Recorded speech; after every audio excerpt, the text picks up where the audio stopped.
Riyad ka fɔ la ko Golfu jamana 6 ɲɛmɔgɔw de farala ɲɔgɔn kan ni lajɛrɛ in kɛnɛ kan ka fara Egypte ani Jordani kan. Kɛlɛ min daminɛna nin y'a kalo 15 ye bande Gaza kɔnɔna la min bɛ ka kɛ Israel jamana finitigiw ani Hamasi ka finitigijɛkuluw cɛ.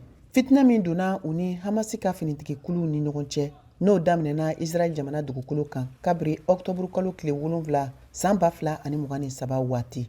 ONU ka fɔ la ko nafolo min kan ka bɔ ka nin yɔrɔ kofɔlen in labɛn hakɛ bɛ se fo $53 miliyari ɲɔgɔn ma. Ameriki jamanatigi ye hakilina fɛɛrɛ dɔw kunnafoni di ko ka bande Gaza dugudenw minnu hakɛ ye mɔgɔ 2 ni tɔrɔmɔɲɔ 4 ye lawuli ka bɔ bande Gaza kɔnɔ ka taa n'u ye Jordani ani Egypte. K'o bɛ se ka kɛ sababu ye ka dɛmɛ don u ma ka Palestine lakuraya Moyen-Orient kan.